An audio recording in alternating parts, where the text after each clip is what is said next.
Hey guys, this is Zach back here with another episode of Clutch Crew Sports. Today I'm joined by Eric and Connor, and we're going to be going through a free agency recap. Now that most every of our top 20 players have signed, we're going to tell you guys where they signed, as well as how all three of us did with our predictions. We're going to talk about some of the teams that we think improved the most and some of the teams that got uh, that lost free agency. And then some of the other topics later on for today's show is we're going to talk about our most anticipated college football matchup for next season. So talking about a little bit of college football here. And we've got some current events to talk about. Eric's got a DraftKings NASCAR lineup. There's another Formula One race, and there's another. Oh, Women's World Cup, obviously. That's coming up on Sunday, the final match against the United States versus the Netherlands. So we got a lot to talk about there. But with that being said, let's get started here. So Paul Millsap was the number 20 guy on our list. He's going to end up staying with the Nuggets. Eric was the only one of us who got that one right. Yeah, I did. Yeah. JJ Redick surprised all of us by going to New Orleans. And then Terry Rozier was part of a sign and trade sort of deal with Boston, pretty much swapping Kemba Walker for Terry Rozier. Bad move. Connor may be ranting about this later. I don't know. maybe if Terry Rozier does really good, though, Connor will get an owl tattoo on his neck. Marc Gasol is staying with the Raptors, but I did see before we brought this up, I saw a news story where if they don't land Kawhi, they might end up trading Gasol. So while he's with the Raptors for now, it's not a guarantee for him to be with the Raptors at the start of next season. Brook Lopez is staying with Milwaukee. He's going to join his brother, Robin, and they're going to team up. I don't think Robin's going to play much, but... Brook's a better player.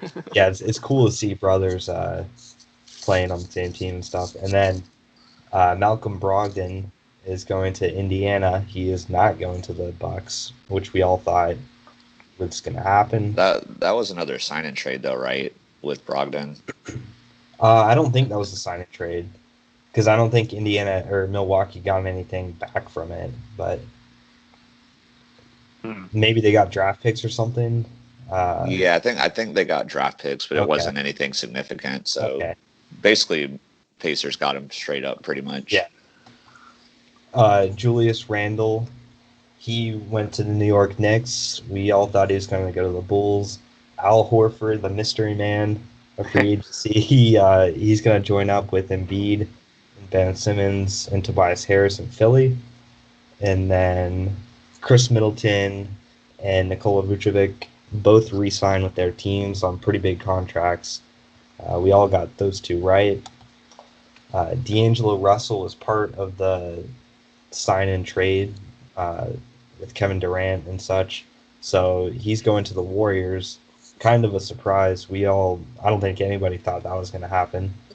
No. Yeah, if anybody got that right, I would like to see proof of the pick before it actually happened. Yeah.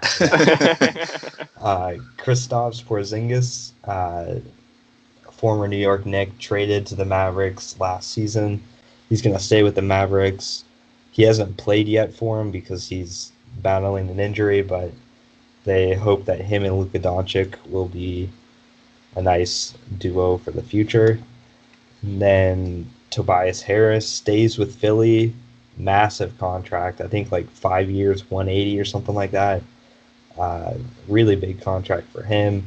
DeMarcus Cousins has not announced yet where he's going to play.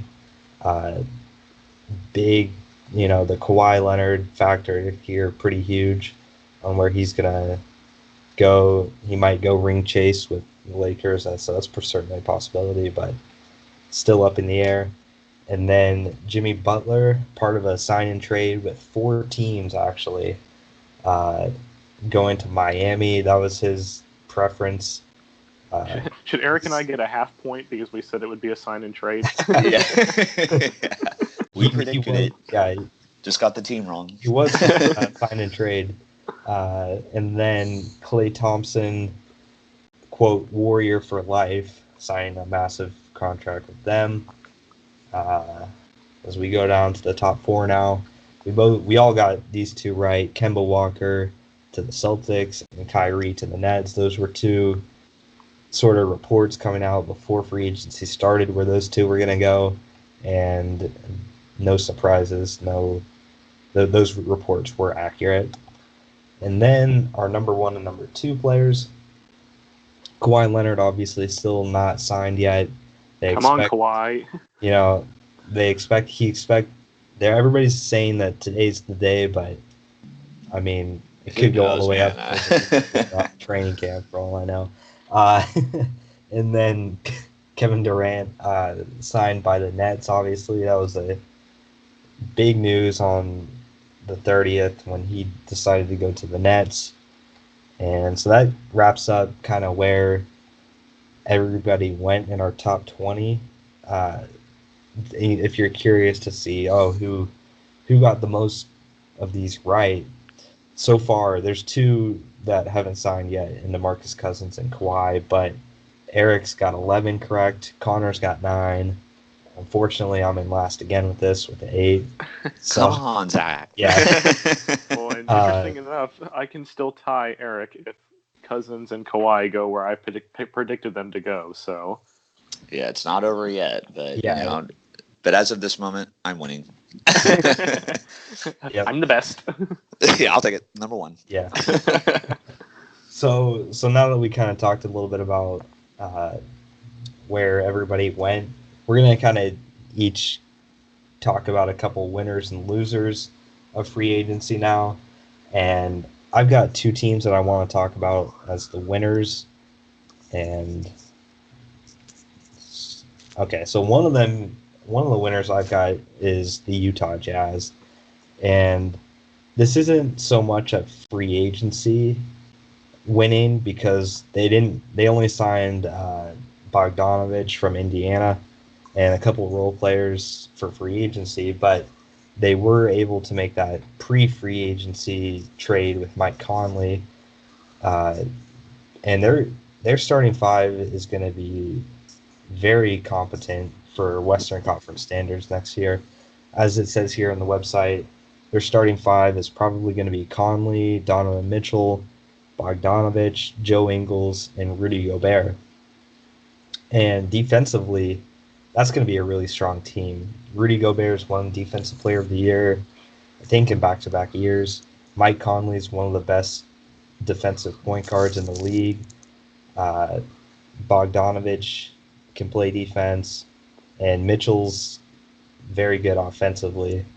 And so the Jazz, I think, they didn't just stand pat. There's a lot of teams just kind of went status quo, so to say. And the Jazz are not one of those teams. They've lost to Houston now in back-to-back seasons in the playoffs. And they weren't, they're not content with just first-round exits. So they made, I think, a smart trade by getting Conley. They signed Bogdanovich. And even some of these guys here, Ed Davis, I remember from his Portland days a couple of years ago, he was an integral piece in Portland. He was a starter for him. He's a great defender, and as a guy coming off the bench, he's pretty good at that. So I like that signing.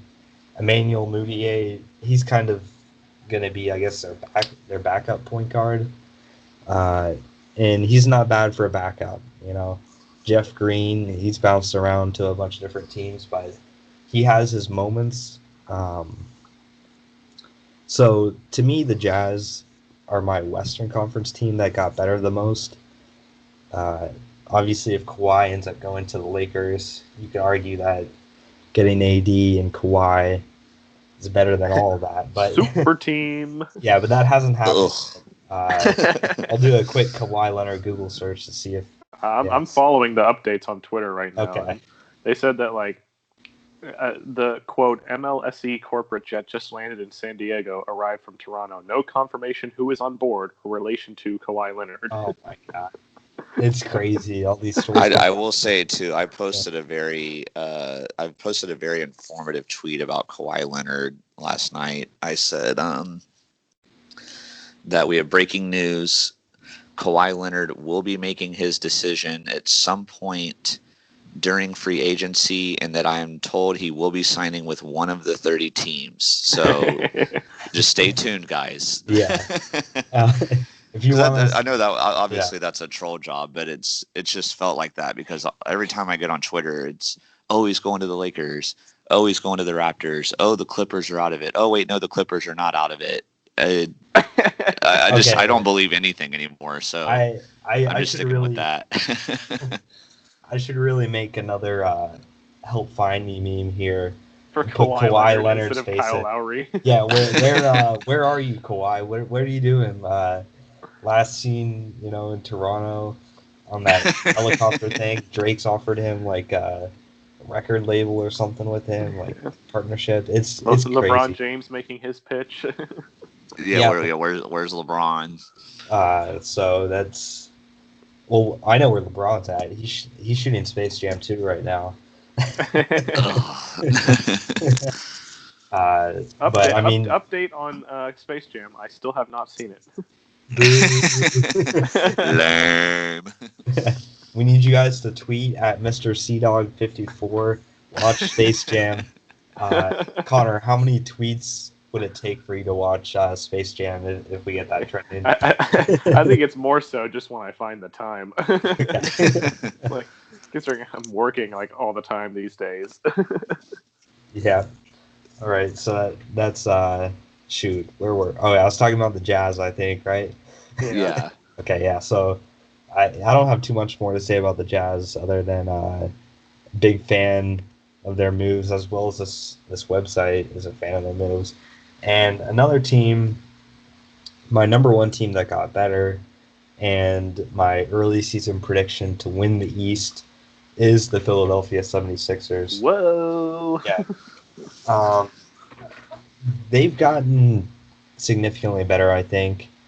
Not necessarily. The guys that they brought in might not be as talented as some of the guys that they lost, but I think as a team, they're going to play better with these players than they were before. And similarly to the Jazz, this team defensively is very strong, might be the best in the league, when their new starting lineup is going to be Ben Simmons, Josh Richardson, Tobias Harris, Al Horford, and Joel Embiid. And you look at, that team is tall. When you've got Ben Simmons as your point guard, he's 6'8", I believe. He's a really tall point guard, obviously. It's like Magic Johnson size. You've got Tobias Harris as a small forward, when really in the past he's played as a power forward. And then you've got Al Horford as your power forward, when most of the time he's playing as the center. That's just a massive lineup as far as height goes. Obviously, if injuries happen, Embiid's been hurt a lot. That could obviously be a major reason as to why they don't end up winning the East next year. But injuries aside, this team I think is going to win the East. When you look at the other Eastern teams like Milwaukee, they lost Brogdon. Kawhi, if he leaves Toronto, they're obviously taking a step back. The Nets are really a year away. This is really Philly's year to win the East. They were the 3 seed last year. They went to Game 7 against Toronto when Kawhi hit that crazy lucky shot that ended up winning them the game. So I think that it's not a crazy statement to say that the Sixers are going to win the East next year.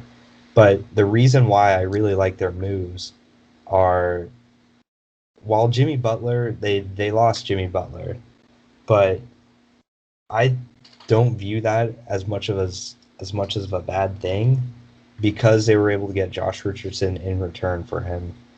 And I believe making the move with Miami like that would have been better than making the move with Houston and picking up a guy like Clint Capella on a huge contract.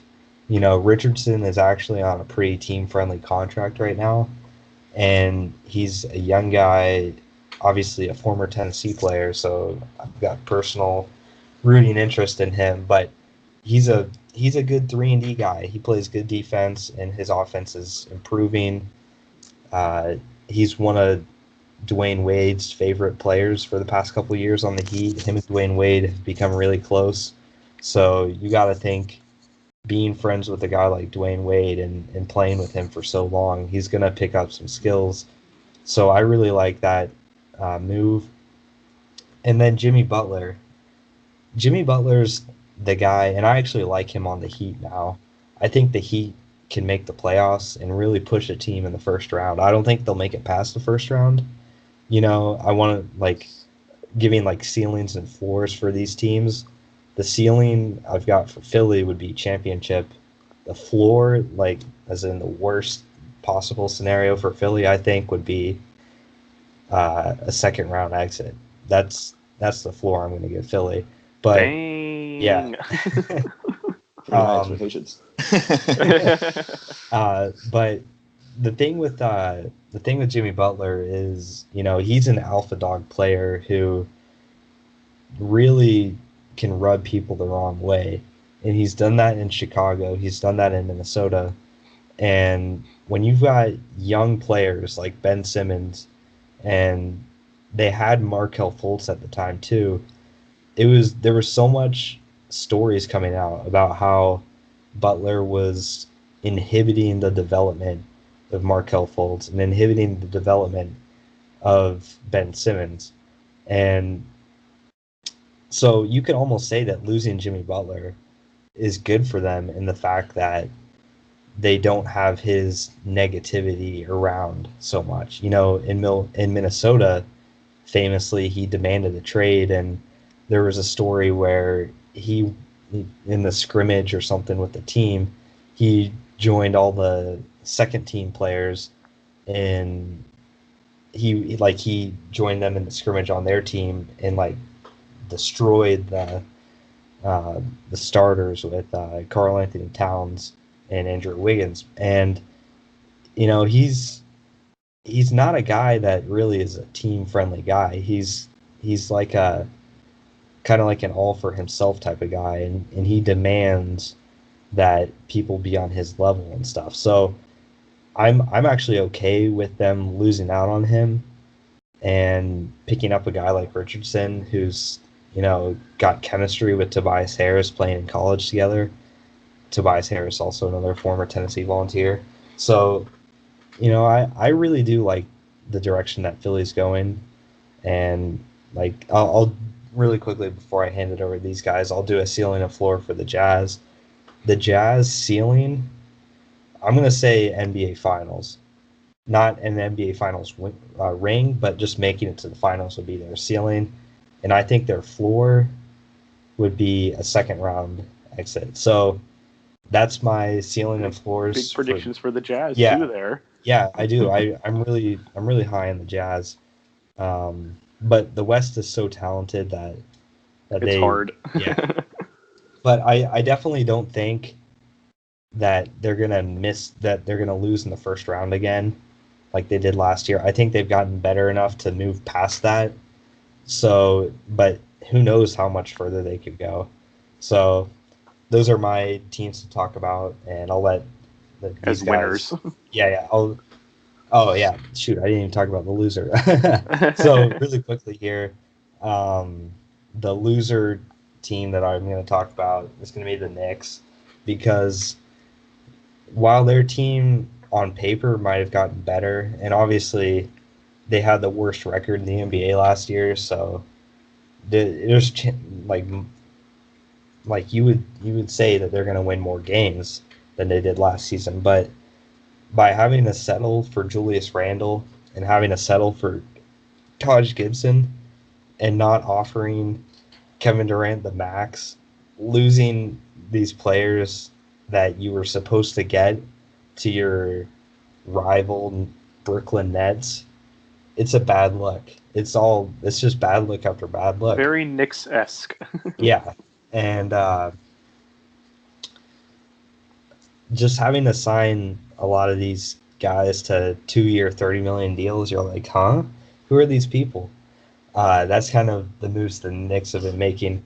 And then also, apparently, news is out that the Knicks declined a meeting with Kawhi Leonard because they were afraid that if they agreed to meet with Kawhi, then it would hurt their chances to sign other superstars. But if they didn't offer Kevin Durant the max, did they really expect to get him? So it's just another puzzling story after puzzling story. The Knicks have gotten worse, especially their expectations. The expectation of Zion, Kyrie, KD, to now the reality of RJ Barrett, Julius Randle, and Taj Gibson. I mean, that's like night and day difference. The comparison between those two potential teams, maybe in another universe the Knicks got all these guys, but in this one they didn't. An alternate reality or something. Yeah. So for that, I've got the Knicks as my team that did the worst in free agency. So yeah, and to kind of branch off of what Zach said, because the Knicks were a team I considered picking as my loser also. I'm sure they're going to have a better year this year than they did last year. So in that aspect, you could say they got better. Like, I'm sure they're not going to, I forgot how many games they won last year. I know it wasn't very many, 15. But 15. Yeah. So, but for me, even still, despite their moves they made, like my ceiling for them would be like getting the 8th seed in the East and losing in the first round. Like, that's the highest I could see them getting. And their floor would be to be just about as bad as they were last year, maybe a little bit better than that. But my problem with the Knicks wasn't necessarily that they, signed all these people after not getting Durant and Kyrie and Kawhi and stuff like that, but they gave these players multiple year deals with fairly high salaries. So whenever there becomes a next wave of high tier free agents available, they're not going to be able to afford to make any big moves, and then they're going to be stuck in mediocrity. So unless they're able to trade a bunch of them. So that's why I viewed them as losers because of free agency, because I just feel like they may be getting slightly better in the short term, but I feel like they're really hurting themselves long term. So other than the Julius Randle move, I didn't really care for any of the players they brought in. So I just overall did not like the Knicks moves at all. And then I see Zach's put on the screen the Indiana Pacers. That's the team I'm going to talk about. I feel like the Indiana Pacers probably got the most better, or got better the most in terms of a sneaky type of factor. Like, I feel like people are really underrating the moves that I think they got better, but nobody's really talking about it. They did lose Bogdanovich and Thaddeus Young, but while those are, solid players, I don't think they're necessarily hurting by losing them. And I feel like getting Malcolm Brogdon, which that was one of the biggest shocks for me in free agency out of our 20 players that we did. I figured for sure he was going to the Bucks. He was going to stay there. If we had to rate our 1 to 20, like each one, give like a confidence meter for each one, Brogdon would have been fairly close. Maybe not at the very top of the list, but he would have been close to the top of my list on confidence and staying with the Bucks. So I think the Pacers got a steal by getting him, and his contract's fairly high, but it's definitely not as high as some of these other contracts. that were made. There were some, like the Tobias Harris $180 million, Chris Middleton $178 million. I mean, those are insane contracts. So getting Brogdon for 4 years, $85 million is significantly less. So I think the Pacers got a great value by getting him. I think Jeremy Lamb is a solid player, and they got him for not too expensive either. And then I also thought they had a brilliant move earlier when they traded the Phoenix Suns, when they traded for TJ Warren and got a draft pick and basically gave up nothing. I think they gave up like a second round pick or cash considerations or some garbage like that. I mean, so I think the Pacers got significantly better. I thought it was kind of funny, though. One of the websites I was looking at when I was going through all the free agency moves said that the Pacers hurt themselves, and in the Vegas odds, they dropped from 10-1 to win the championship to 75-1, which that to me makes no sense. As Zach's pulling that one up too on the screen. Like, I don't see how you go from upgrading your point guard and getting significantly better at small forward, and then that drops your odds of winning by 65 points. Like that, I'm baffled by that. But, what? Yeah, well, okay, whatever. Like, so with the ceiling and floor thing, as Zach mentioned, the Nets are definitely a year away, and the 76ers probably do have the best chance to win the East, but they've had a lot of injury concerns, especially with Embiid in the past. So if some injuries were to happen to the 76ers, and if the Raptors lose Kawhi, I'm going to give the Indiana Pacers the ceiling of Eastern Conference Finals. I think they have a great chance. Now, they're going to need everything to fall in place for them to make that happen, but I'm going to set their floor as a second round exit. So basically about the same. I think they have a solid team and are going to have a great season, even though nobody talked about them with their free agency moves. My team that got worse, I'm going to have to the Knicks were obviously one I considered, but I'm going to have to go with the Sacramento Kings. I think in terms of best and worst contracts, I think they gave up. I think they have one of the worst contract signings of this whole free agency by giving Harrison Barnes 4 years. I believe the official number is like $88 million. It's fluctuated, but giving a average player like Harrison Barnes $22 million is a terrible mistake, in my opinion.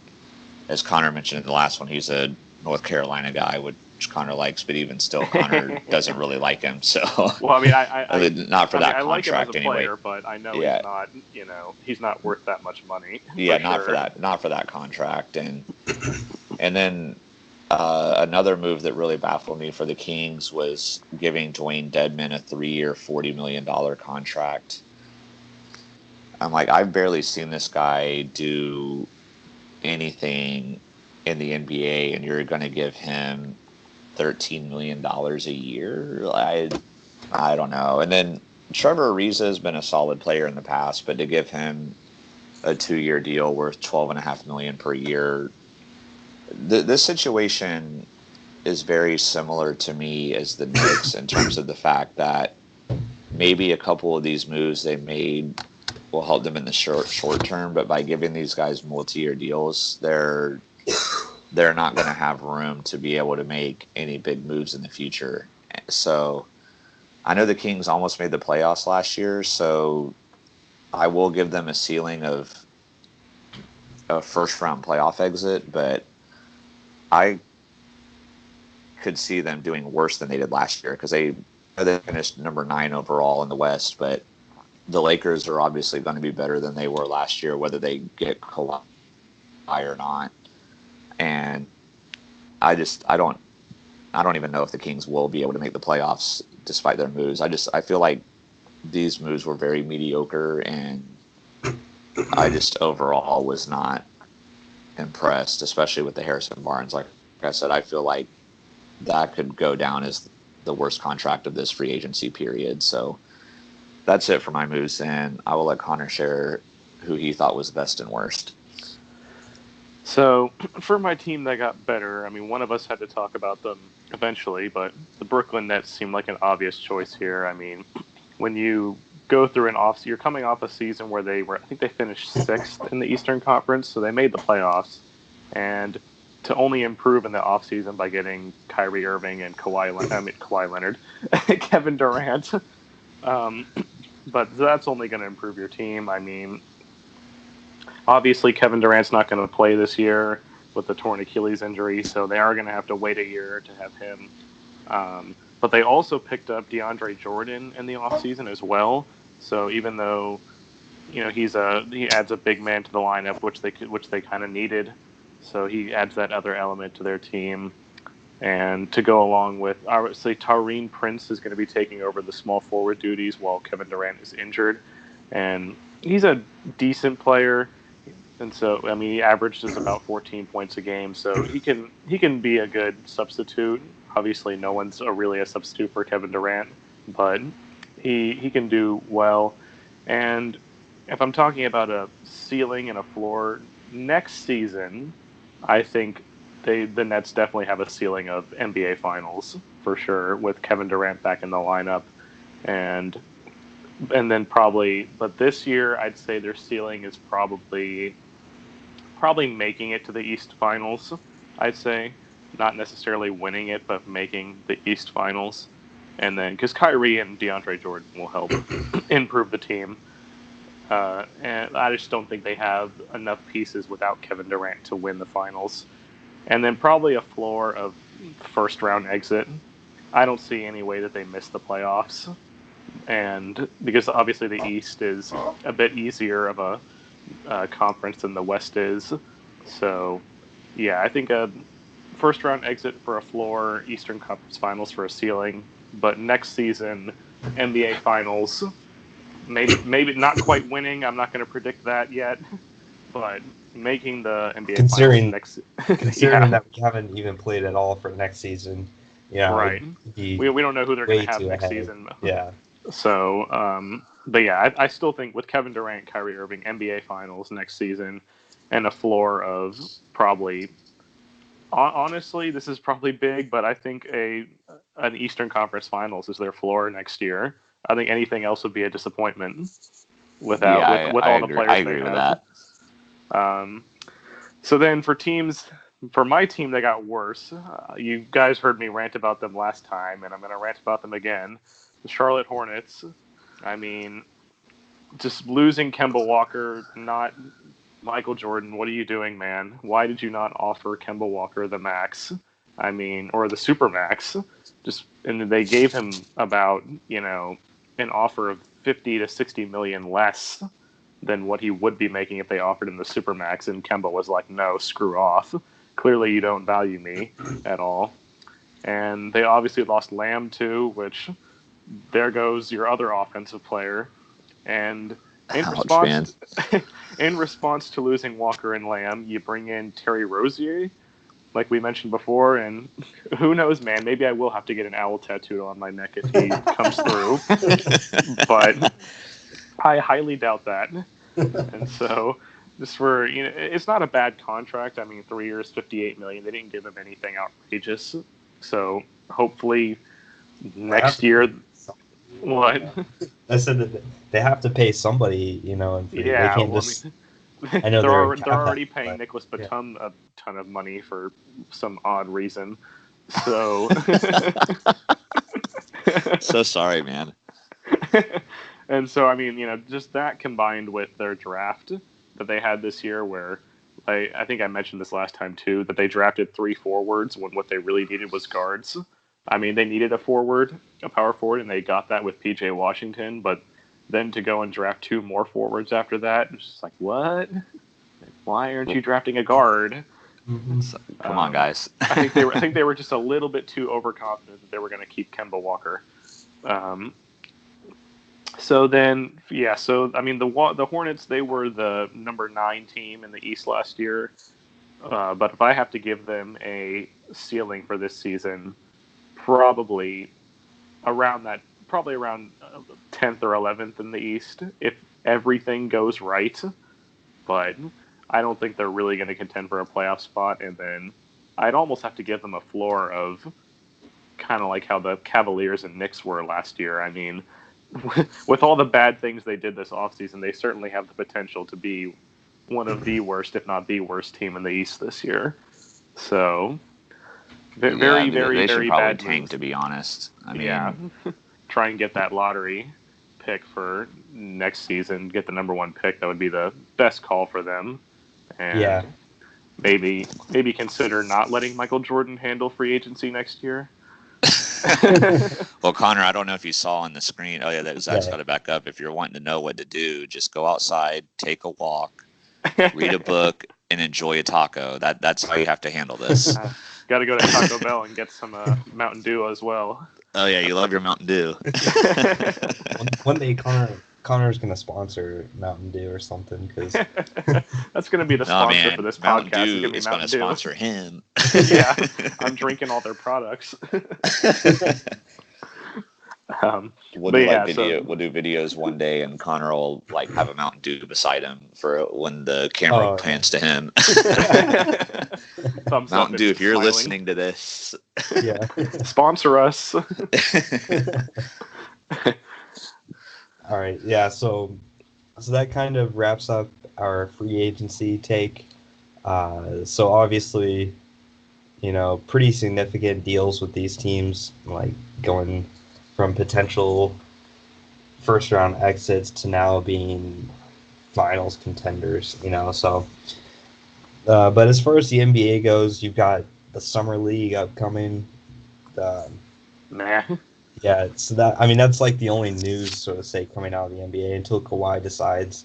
That'll be news, but so let me check on Twitter real quick, see if he has done anything yet. Let's see if we get a live update here. I wouldn't trust Twitter at all. I was seeing like last week they were saying, or a few days ago, it feels like it's been like a month, but they were like, done deal, Kawhi to the Lakers.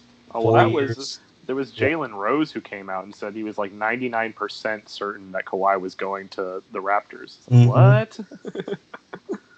So I don't trust Twitter with Kawhi news, but well, I mean, no, I don't trust anybody. So. Yeah, it'd be a real shocker if he goes to the Clippers. That'd be like the ultimate like puzzling. Because everybody said that the Clippers are out, but if he ends up going to the Clippers, that'll be like the ultimate troll. So, like I said, the NBA is kind of dying down in its news and significance in this time of year, but we do have college football starting back up next month, and with that being said, we do want to each give our most anticipated games of the season.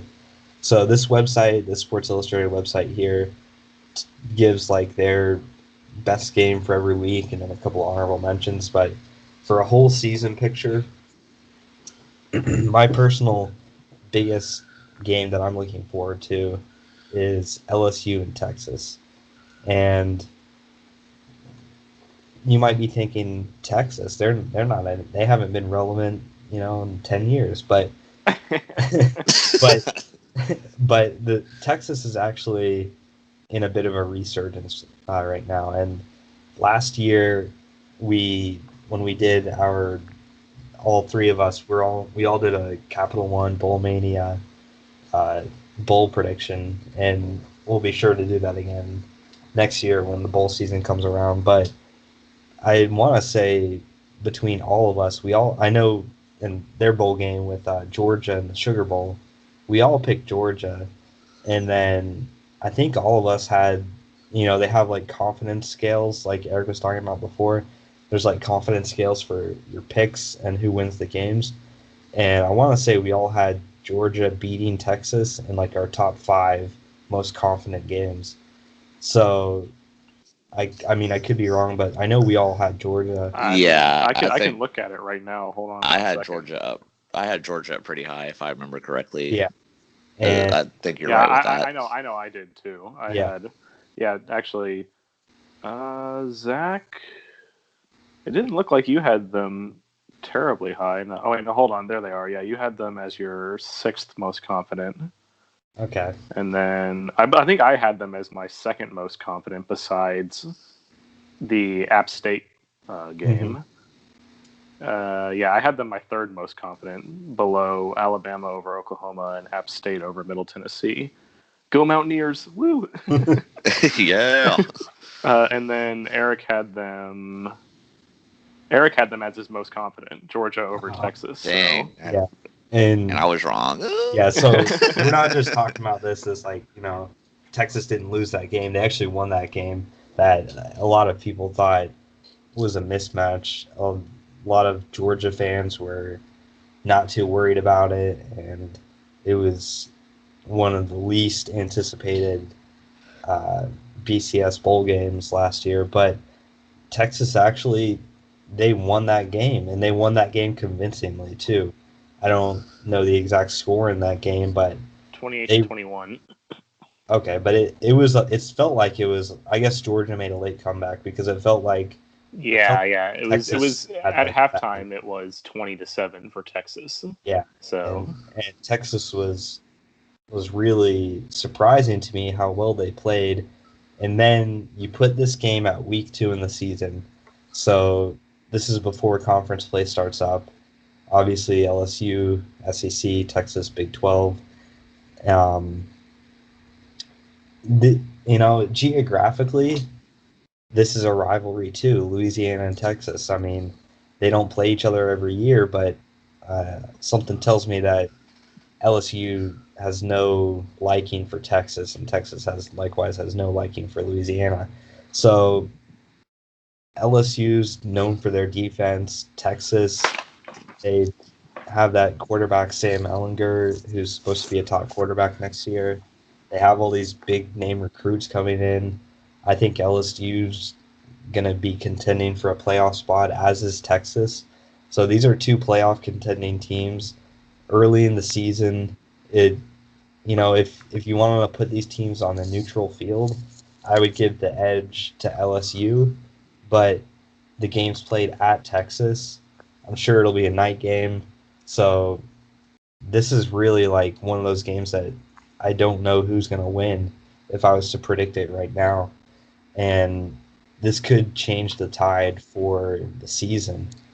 If whichever team wins this is going to have huge momentum going into conference play, and whichever team loses this is going to have this on their resume. Oh, you lost to Texas, or oh, you lost to LSU. So this is my most anticipated game for the season. So yeah, for me, a little bit farther, not too far down. Yeah, week 4. I'm going with Notre Dame at Georgia. I'm not really a fan of either of these teams. Obviously, as a Tennessee fan, I don't like Georgia at all, and then I've just never been a big Notre Dame fan. But if you want a game that's going to have huge implications on the playoffs or on the college football playoff, this is going to be a game to watch. Notre Dame made the playoffs last year. Georgia came pretty close to making it. In fact, I think if Georgia beats Georgia should have made it, probably, actually. If Georgia had, well, of course, then they lost to Texas, so then that hurt their case at the end there. But they probably should have made the playoffs instead of Oklahoma, honestly. Yeah. Probably. I think just the fact that it was just because Georgia had the 2 losses, even though they were, both against Alabama, that was ultimately what made them not get in. But it could definitely be debated. So it could be a case here where it could have just as well been that both of these teams were in the playoffs last year. So I think this is going to be a great game, and I actually watched their game that they had in 2017 when Georgia barely beat them at the end of that game, 20-19. I remember watching that, and it looked like Notre Dame was going to win, but Georgia found a way at the end. It wasn't super high scoring or anything, but I enjoyed watching it, so I will enjoy watching this game again. Of course, Tennessee and Florida play that week, so being a Tennessee fan, obviously, I'm going to be tuning into and not that, liking Florida. I don't have high hopes for that game. No, I don't either. So. I have very low expectations for Tennessee this year. I real quick though, I actually think that they have a better shot at beating Georgia than they do Florida, just for the home and road thing, because they're playing at Florida. They've got Georgia at home, and they've beaten Georgia in the past few years more than they've beaten Florida, obviously. So yeah, I don't see Tennessee doing well this year, sadly. Well, and then another quick mention on, you look in the honorable mentions for Week 4, Appalachian State and North Carolina.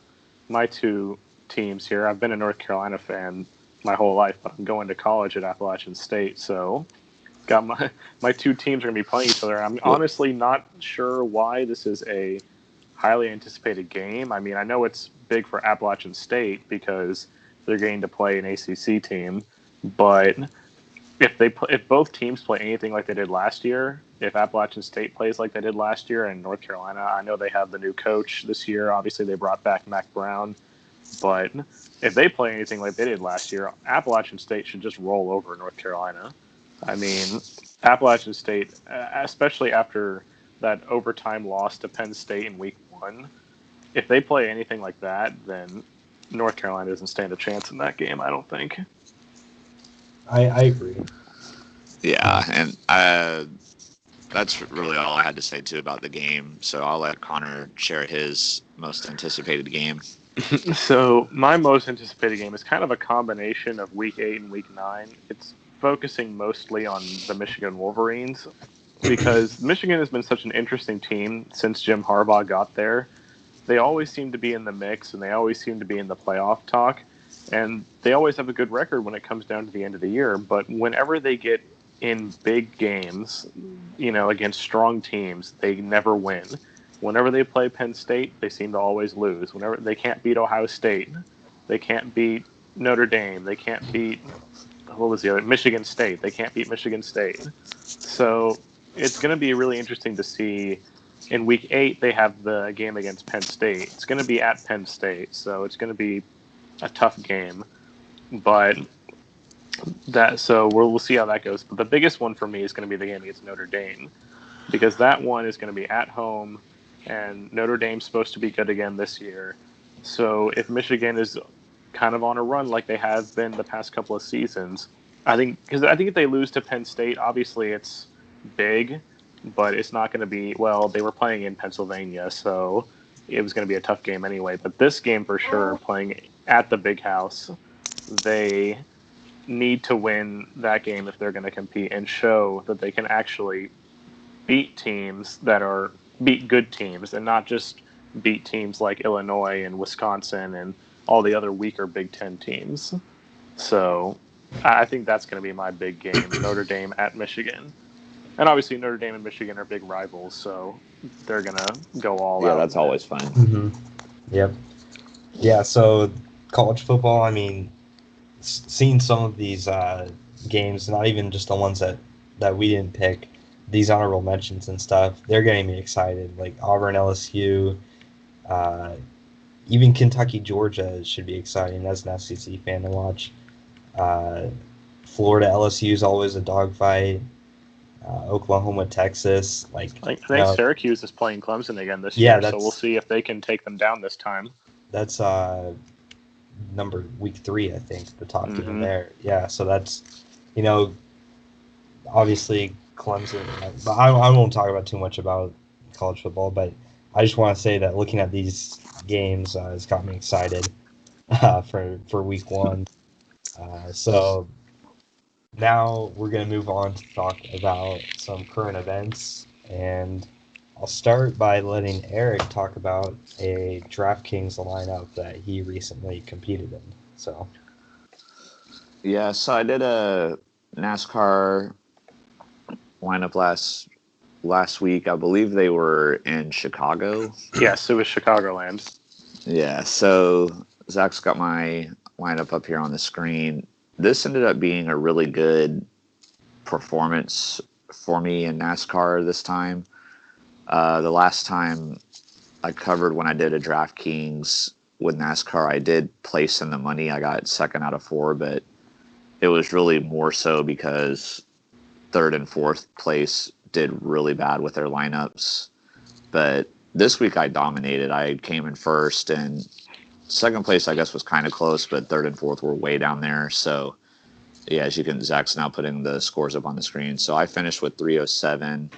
Second place had 270, and then third with 233, and fourth with 191. So overall, in the grand scheme of things, my lineup was really good here. And then going back to my lineup, I had Alex Bowman, and this ended up being a really fortunate pick for me. I wasn't necessarily planning to pick him at first, but then I read a lot of reports that said he had one of the fastest cars in practice and things like that. And I'm going to give a shout out to my coworker Jesse, who told me he had heard a lot of good things about him as well, and that he was a good driver. And he said, "You got to pick him, man." And I said, "Okay, you know what the heck, I'm gonna do it." So I picked him, and he ended up winning the race, led several laps, got me 94 points. Harvick, while he dropped 12 places from starting in second to finishing 14th, he led a lot of laps as well, had some fastest laps, so he got me a good score. Joey Logano and Ricky Stenhouse, they improved a lot from their starting position, so they got me a lot of points. So just overall, it really could not have gone any better for me. So I was very happy with the results of this lineup, and the 2 weeks in a row that I've won. I will be doing another DraftKings for the race on Saturday, but they haven't done qualifying yet, so I don't like to. The mid-season classic at Daytona. Mm-hmm. Yeah, I've been hearing commercials for that, like every day. Yeah, I don't like to make a lineup without knowing where the drivers are qualified, though, because that always greatly affects who I pick. So, but I will maybe after I make my lineup, I'll share it on Twitter or something, so that you guys can see who I pick. So, but yeah, so overall, good week in NASCAR for me. I'll take it. Well, and more notes on the NASCAR race. I mean, thing for Alex Bowman winning the race. That was Alex Bowman's first win of his career, and it was a good weekend for Hendrick Motorsports to start with, because they've kind of been, Hendrick Motorsports is one of the famous teams in NASCAR. It's Jimmy Johnson's team, it's Jeff Gordon's team, and they've been struggling this year. And so to have Alex Bowman win the race and then Jimmy Johnson get his first top 5 of the year, finishing 4th, it's a step in the right direction. And it's a step in the right direction for the Chevrolets, who are really suffering to the Ford cars right now, especially the Penske drivers of Joey Logano and Brad Keselowski, who finished 3rd and 5th. So big race for the Chevrolets, and big race for Hendrick Motorsports to try and get back into the championship. And kind of interesting seeing Kyle Busch finishing 22nd with the year that he's had. So glad I didn't pick him. Yeah, pretty crazy. I mean, he started 17th, so there wasn't high expectations, but still, with the year that he's been having, it's pretty odd seeing him outside even the top 20. And so, moving on to the Women's World Cup, for everybody out there who's been following it, we've been following it every podcast since it started. And the U.S. women in the finals against the Netherlands. That game is going to be on Sunday at 11 o'clock. I think tomorrow at 11 o'clock is going to be England versus Sweden to see who gets 3rd place. And I just don't see any way the United States doesn't win this game. I mean, and Megan Rapinoe is going to be back in this game. She sat out the last game due to a hamstring injury. She's going to be back. And I just don't see any way. There's all these articles that I've read about, don't count out the Netherlands, don't count out the Netherlands. They still have a chance, but I don't think they have a chance. I mean, not just because we're Americans, but yeah, I'm gonna lock. I'm not gonna double lock it, but I'm gonna lock the U.S. winning. Dang, bold winning prediction. The game. I don't see any way the Netherlands. I don't know too much about the Netherlands, so I don't want to. Well, they were. Yeah, they were one of the teams that, because going in, the U.S. were the favorites, obviously, and then the other 2 teams that they were talking about were Germany and France, which they're both out now. And then I think the Netherlands and England were kind of in that third tier, like U.S. first tier, Germany and France in the second tier, and then Netherlands and England in the third tier. So, and the other thing about the Netherlands is that they really haven't had to play anybody too difficult to get to where they're at right now. I mean, they had to play Japan, who they won the World Cup in the past, but they weren't the team they, have been. And then they had to play Italy and Sweden. So, which Sweden's a decent team, but they haven't had to take the treacherous path that the United States has had to take, going through Spain and France and England. So, that's even more reason why I think the U.S. there's no way they're going to lose. Awesome. Well, that's good news to hear. Right. Woo, Yeah. America! USA. So I'll let Eric comment on this story here. Yeah, I heard about this yesterday. Crazy story, man, about Dolphins defensive tackle Kendrick Norton. I don't remember the details of exactly how the accident happened. I'm sure it said, but basically, though, because I guess his arm was stuck or something as a result of the car crash, and they had to amputate his arm in order for him to be able to survive. It was really crazy, and he suffered other injuries as well. I haven't seen all the details on all of his other injuries, but just crazy story, man. And this is just stuff that you hate to hear in sports, and just small world too, man, because I didn't know this at the time because, of course, I'm much older than him, so I didn't know him, but he played football at the same high school that I went to in Jacksonville, Trinity Christian, and I did not know that until I read this article. But it's really crazy and unfortunate because obviously his career is over before it even really started. I mean, he's only 22 years old, and you just hate hearing stuff like this. I feel really bad for him. I hope he is able to make a full recovery, but sad news there for sure. I hated hearing that when I read about that. He obviously, he was expected to fight, to make a roster spot. Most people probably didn't even know who he was before this, but in any sport or any situation, even if it's like a rival or something, you hate to see like an injury or something, especially something like this that's going to ruin his career. So, my prayers and thoughts are with him and his family. And while I know he's never going to be able to play football again, I hope he's able to make a full recovery, which that's, I guess, the one good news is that I've heard from the story is that he is expected to, recover and ultimately be okay. But obviously his football career is over, which sucks. So I wish nothing but the best for him and hope he turns out all right in the end. Yeah. I'm just thinking July 4th was yesterday, and a couple of years ago, Jason Pierre-Paul, a much more famous player with the Giants, had an accident with his finger with fireworks and stuff. And I remember that being huge news at the time. This has made some news source outlets and stuff, but I think unfortunately, since this guy just isn't well known, there hasn't been too much said about him, but definitely a sad story for sure. So. Moving on to a semi more positive note. So we're last thing we're going to talk about is Formula One race at Austria, the Red Bull Ring, home of Red Bull Racing, and lucky for them, their guy Max Verstappen from Red Bull Racing, he won the race. And interesting, this is the first win this season by a non-Mercedes driver. So at least for all the fans out there, they're getting to see someone different win, finally. But this race was also not without controversy, as we're talking about Charles Leclerc, who is the Ferrari driver. He's kind of the second driver on Team Ferrari. Sebastian Vettel's really the first driver, but he was already out of the race by this point. Leclerc, he had a tremendous weekend. He started on pole at the start of the weekend. He qualified first, and he was pretty well dominating the race. And Verstappen, towards the end, he had a better car and was trying to get past him.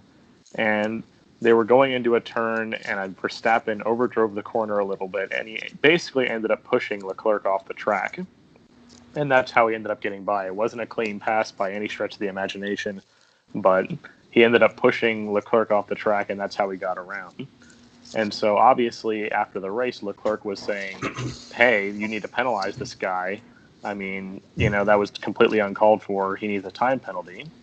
And it apparently took the stewards about 3 hours to decide what they wanted to do.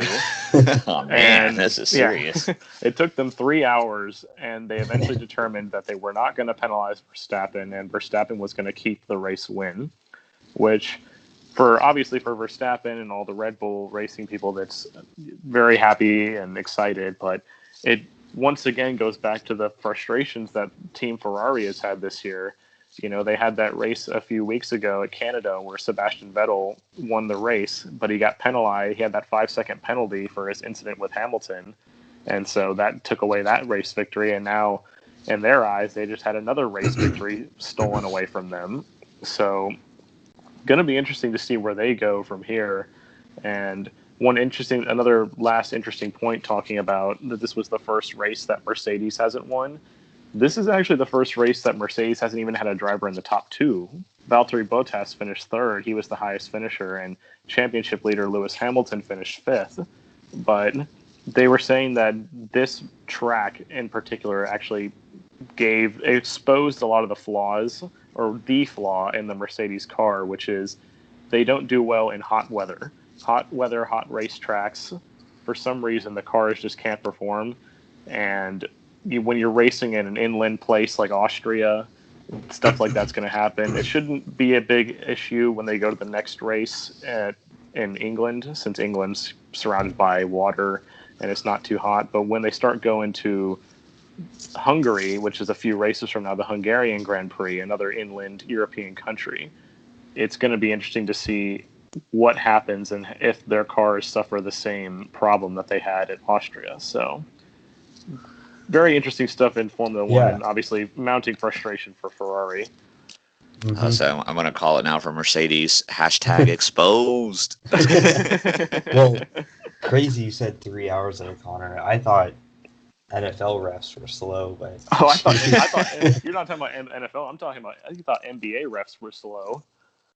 Yeah, well, I know college basketball refs were slow a lot too, but man, like any basketball, football ref, the game itself might not even take 3 hours, let alone the review.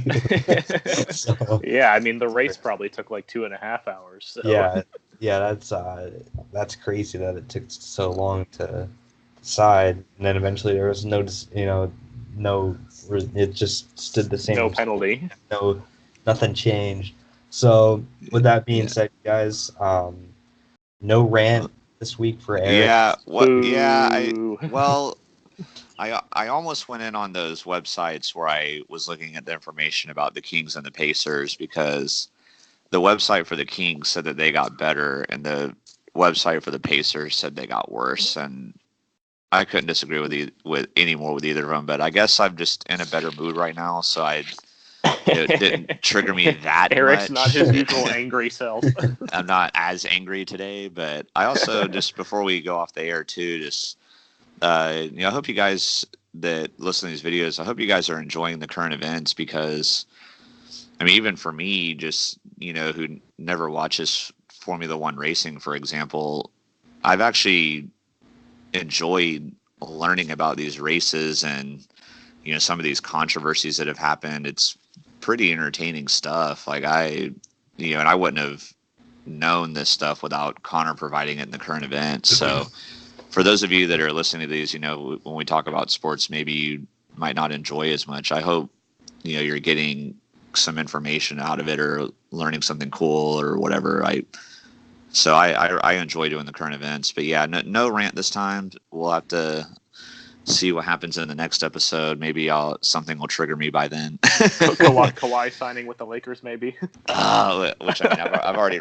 dude. I could rant about that for a whole hour, like if that happens. Next show is just gonna be a rant show. Yeah, if Kawhi goes to the Lakers, we're gonna devote a whole episode to me ranting about the Lakers and Kawhi Leonard. It's not even gonna be Zach and I. It's just gonna be Eric on his own. Yep. 1 hour. Solo. What's up, guys? I'm going solo today. Okay, guys. So thank you to everybody who's listened, made it this far into the show. Just some news for the channel and some updates. We are going to be posting a poll on Twitter to go vote, and the poll is going to be, which NFL division do you want us to cover first? Going to the NFL, guys. Yep, we're moving over to NFL talk. Football season's still a few months away, but we do want to talk a little bit about our, we want to give a significant amount of time to discussing each team. So we are going to try and do one division per episode. So we're just going to have you guys vote. Every division will be covered and every team will be covered. But we do want you guys to vote whichever division's getting the most interest. We're gonna start with the NFC. So between the NFC East, West, North, and South, which one do you want us to cover first? So yep, I'll make a poll on that. So be sure to check that out. Yep. Vote on Twitter. Yeah, it's always on Twitter. Twitter is the main platform we are on. We are on Facebook. Obviously, if you leave a YouTube comment, we will see it. But we're transitioning from NBA now to college and NFL, and so that's going to be the primary focus of the next few episodes are going to be NFL division talk. So with that being said, guys, hope everybody had a great 4th of July, and we'll catch y'all next time. See you later. Peace.